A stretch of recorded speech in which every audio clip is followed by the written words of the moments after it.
대한민국이라고 이스라엘과 같은 꼴을 당하지 않으리란 보장이 없습니다. 방심은 안보의 가장 큰 적입니다. 하지만 말로만 방심하지 않는다고 장담해서는 아무것도 할 수 없습니다. 이제는 정말 실전적인 정보 수집 능력이 필요한데요. 그 대표적인 게 바로 공중조기경보통제기입니다. 이 거대한 지원기는 단지 하늘에 떠있는 것만으로도 우리 적성국의 일거수일투족을 손바닥 들여다보듯 감시할 수 있습니다. 하늘에 떠있기만 한다면 말이죠. 정작 우리 군의 문제는 이토록 막대한 정찰 능력을 갖췄음에도 보유한 공중조기경보통제기가 4기뿐이라는 것입니다. 이 정도 수준이면 공중 제공 시간이 7시간에 불과합니다. 한반도 전역을 24시간 감시하려면 최소 현재 보유량의 2배인 8대가 필요합니다. 예비 물량까지 생각한다면 이것도 부족한데요. 그런데 그게 말처럼 쉬운 일이 아닙니다. 그래서 준비했습니다. 오늘은 표류 중인 공중조기경보통제기 2차 도입 사업, 그리고 찬반 논란이 거센 국산화 가능성까지 모든 걸 알려드리겠습니다.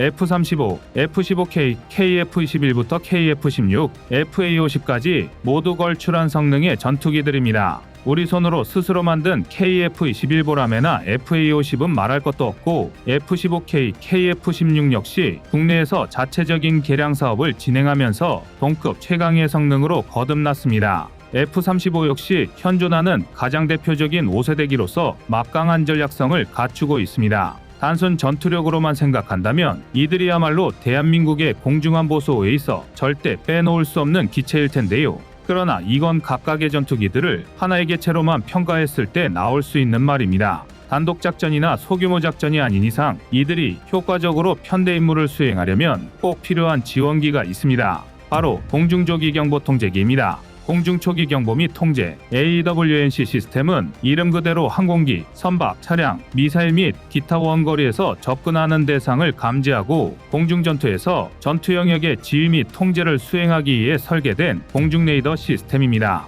이러한 시스템은 전투기와 공격기의 공격을 지시함으로써 공중전투에서 핵심 역할을 수행합니다. 쉽게 하늘의 지휘소라고 생각하시면 편한데요. 정찰과 공중통제, 지휘를 일원화할 수 있기 때문에 지상의 지휘소보다 작전 수행 능력을 비약적으로 높일 수 있습니다. 예를 들어 대한민국이 4대 운용 중인 2737 피스아이의 경우 다기능 전자주사 배열, 통칭 메사 레이더를 탑재하고 360도 전방향 650km 이상을 탐지할 수 있습니다. 그것도 육해공 전방향에 걸친 초정밀 탐지를 자랑하는데요. 심지어 탐지 지역을 한정하고 집중 감시에 돌입할 경우 최대 750km 떨어진 지점의 항공기나 탄도미사일을 사전에 감지할 수 있습니다. 피스아이는 이런 막강한 공중감시 및 추적 능력을 활용해 공중 및 해상 영역을 실시간으로 감시하고 탐지된 대상을 정밀하게 추적합니다. 게다가 통신 시스템을 통해 아군과 연결되어 전술적인 정보를 공유하고 조정하는데요. 해당 정보는 전투지휘관 및 아군 항공기 조종사에게 전달되어 전투 상황을 실시간으로 이해하고 적절한 전술적 결정을 내릴 수 있도록 합니다.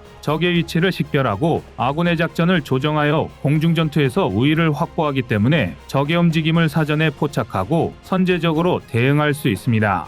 예를 들어 피스아이가 서울 상공에 떠있는 상태를 가정하면 북한은 물론 중국 북부정부의 일부 영역까지 감시할 수 있습니다. 북한이 평양에서 미사일을 발사하든 중국이 전투기를 띄우든 먼저 포착하고 먼저 타격할 수 있는 건데요. 만에 하나 사전 파악에 실패하고 공중전에 돌입한다고 하더라도 피스아이는 전투기의 레이더 영역 바깥에 있는 적기의 움직임까지 사전에 파악하고 아군의 전투를 지원할 수 있습니다. 극단적으로 비유하자면 수백 킬로미터의 도심을 관통해야 하는 자동차 경주에서 오직 우리만이 내비게이션을 보유한 수준입니다. 당초 조기경보 임무만 수행했던 지원기가 공중통제까지 임무 영역을 넓힌 것도 이 때문인데요. 초기의 조기경보기는 주로 적의 항공기의 접근을 감지하고 경보를 제공하는 데 초점을 맞추었습니다. 그러나 전투기의 공격 범위가 더욱 길어지고 군사 환경이 복잡해짐에 따라 조기경보기가 진화하여 통신 및 지휘 능력이 강화되었습니다. 이제 공중조기경보통제기는 이착륙은 물론 전투기의 행동조정, 공중전투 지원 등 다양한 임무에 사용됩니다. 대한민국도 같은 이유에서 2737 피스아이를 보유하고 있습니다. 문제는 이 정도로 한반도 전역을 감시하기에 턱도 없이 부족하다는 것입니다. 문제는 수량인데요. 현재 우리 공군에서 보유한 PSI 4대로는 24시간 영공 감시가 불가능합니다. 설상가상 부족한 수량으로 어떻게든 꾸역꾸역 출격률을 올리다 보니 과도한 작전으로 잦은 고장과 성능 고장에 시달리고 있는 형편입니다. 상식적으로 생각하면 진작에 추가 도입이 이루어져야 했지만 정작 조기 경보기 추가 도입 사업은 벌써 3년째 지지부진 표류를 이어가고 있습니다. 2021년 사업 공고와 항공기 평가가 진행 계획되었고 본래 계획대로라면 2022년 기종이 결정돼 2023년 제작이 이루어지고 있어야 했습니다. 방사청의 초기 각보는 2027에서 2031년에 부족한 물량을 충원하고 2차 사업을 마무리 짓는 것이었습니다. 그러나 정작 아직까지 사업 공고조차 명확하게 나온 게 없습니다.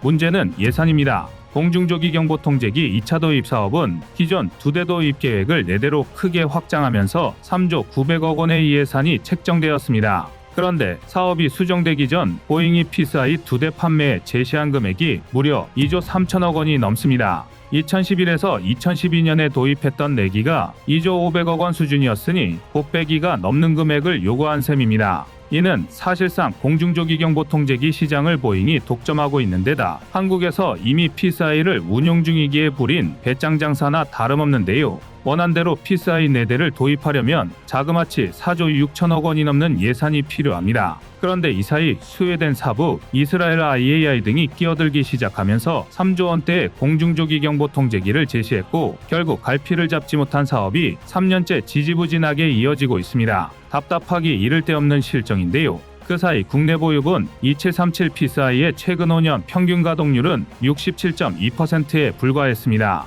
물론 그 사이 창정비를 가졌던 만큼 실제 가동률은 이보다 한참이나 높을 테지만 분명 대한민국 공중안보에 치명적인 공백이 발생했음은 부정할 수 없습니다. 마음 같아선 얼마가 들더라도 당장 PSI를 도입해 급한 불을 끄는 게 맞지 않나 싶은데요. 하지만 이것도 문제가 많습니다. 조기경보기는 강력한 레이더와 통신체계를 갖춘 만큼 고출력 신호를 방출하는 안테나 소자에 매우 큰 부하가 발생합니다. 때문에 소자 교체 주기가 짧은데 보잉의 갑질로 정비에 시간과 예산이 너무 많이 듭니다. 실제로 보잉은 우리 군의 성능 개선과 정비 소요에 무려 1조 6천억 원이 넘는 돈을 요구했습니다. 부르는 게 값이 되어버린 꼴인데요. 게다가 주요 부품마저 도입 4년 만에 무려 64종이나 단종되며 운용에 차질을 빚다가 간신히 최근 미군의 PSI 추가 도입 발언이 나온 이후 재생산이 시작되었습니다. 자칫하면 수조 원을 들여 도입한 값비싼 지원기가 하루아침에 깡통이 되어버릴지 노심초사해야 하는 꼴입니다. 고민이 깊어질 수밖에 없는데요. 만약 보잉이 아니라면 스웨덴 사부의 글로벌아이, 이스라엘 IAI의 GO50CAW가 사실상 유일한 선택지입니다. 이중 글로벌아이는 2737 PSI보다 약간 작은 크기의 글로벌 6500 비즈니스 제트기에 자체 개발한 에리아 ER 레이더를 탑재했습니다. 아직은 UAE와 스웨덴만이 운용하고 있지만 공중 600km, 해상 400km, 지상 200km 이상의 거리에서 수천 개의 목표물을 탐지, 분류, 추적해 정보를 제공하는 게 가능한 만큼 성능 면에서는 PSI에 뒤지지 않는데요. 심지어 채공 시간은 11시간으로 PSI보다 3시간 깁니다. 당연히 채공 시간이 길수록 본연의 임무를 더 오래 수행할 수 있을 텐데요. 하지만 결정적으로 글로벌아이는 후방 탐지 범위의 일정 영역의 맹점이 존재합니다. 즉, 우리 군에서 요구하는 360도 전방위 탐지가 불가능하다는 건데요. 이에 사브는 기체 전후방에 추가 레이더를 탑재해 전방위 탐지 범위를 개선해주겠다고 제안했지만 선뜻 결정하기 어려운 단점입니다. 이스라엘 IAI사의 CAW의 경우 지라갈륨을 이용한 최신 A사 레이더와 최첨단 IFF 에이터링크, 임무 컴퓨터 등을 탑재했다고 강조하고 있습니다. 그러나 탐지거리가 비교적 짧고 공중급유 기능이 없다는 게 단점입니다. 장기간 원거리 작전이 기본인 공중조기경보통제기로서는 모두 간과할 수 없는 단점들입니다. 하나같이 이렇다 할 물건이 없는데요. 사실 가장 좋은 선택지는 이미 나와 있습니다. 바로 국산화입니다. 아닌 게 아니라 지난 2022년 방위사업청은 카이, LIG넥스1 등 국내 굴지의 방위사업체 관계자를 불러 모아 공중조기경보통제기 국산화에 대해 논의했습니다. 업계에서는 국내 기술로도 충분히 공중조기경보통제기를 개발할 수 있다고 보고 있는데요. KF-21을 개발하면서 A사 레이더를 비롯한 4대 핵심 기술의 국산화를 이루어냈고 심지어 FA-50 블록 20용 소형화 A사 레이더까지 개발에 성공했습니다. 게다가 그 성능 역시 미국 등의 선도국들보다 뛰어난 것으로 밝혀졌는데요. 물론 공중조기경보통제기에 탑재하려면 KF-21 A사 레이더보다 소자를 늘리고 전방향으로 탐지 전파를 조사할 수 있도록 추가 개발이 필요합니다. 하지만 우리는 대포병 레이더, 지상용 대공 레이더, 함정용 다기능 레이더 등 이미 다양한 영역에서 국산 A사 레이더 기술을 응용하고 있습니다. 기반 기술도 있고 경험도 있다는 건데요. 공중조기경보통제기 국산화에 성공한다면 부품 공급은 물론이고 유지, 보수로 인한 전력 누수, 국방 예산 누수를 방지할 수 있을 것입니다. 게다가 현재 전 세계 방산 시장의 흐름을 본다면 장기적으로 수출 시장에 도전하는 것도 가능할 것입니다.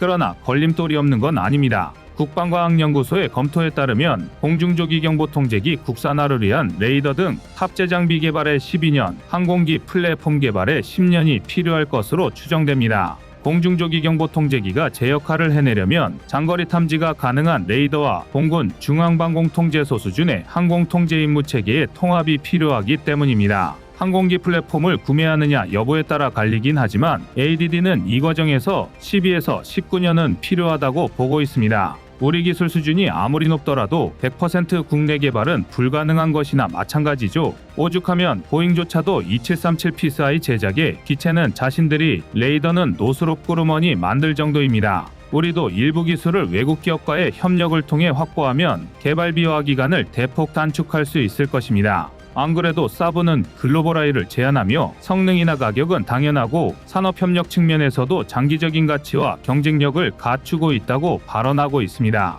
기술 협력이 가능하다는 의미로도 해석할 수 있는데요. 대한민국은 백두정찰기의 능력 보강 2차 사업을 통해 체계통합, 지상운용체계, 항공기 개조 등 공중조기경보통제기에 필요한 기술을 이미 보유하고 있습니다. 여기에 사부의 서포트가 더해진다면 10년보다 짧은 시간 내에 국산 공중조기경보통제기를 보유하는 것도 일장춘몽은 아닐 것입니다. 다만 그렇다면 도입 수량의 일정 부분 조정이 필요할 수밖에 없을 텐데요. 한시가 급한 공중조기경보통제기 추가 보유에 또다시 제동이 걸리는 것입니다. 막점 많고 딜레마에 빠진 대한민국의 공중조기경보통제기 추가 도입 사업, 여러분의 생각은 어떠신가요? 이상 꺼리튜브였습니다. 안녕하세요, 꺼리튜브입니다. 그동안 보내주신 사랑과 응원으로 1편 출간에 이어 이번에 꺼리튜브의 새로운 신작 세상에 밝혀지지 않은 현대무기 비하를 출간했습니다. 내용이 어려워 쉽게 다가서지 못했던 군사무기 이야기를 남녀노소 누구나 편하게 이해할 수 있도록 모아봤는데요. 그 누구도 알 수 없던 현대무기 비하의 숨겨진 이야기를 이제 온라인 서점이나 가까운 서점에서 만나볼 수 있습니다. 또 전문적인 군사무기 이야기를 알고 싶다면 꺼리튜브 1편인 대한민국 육해공 군사무기도 준비되어 있습니다.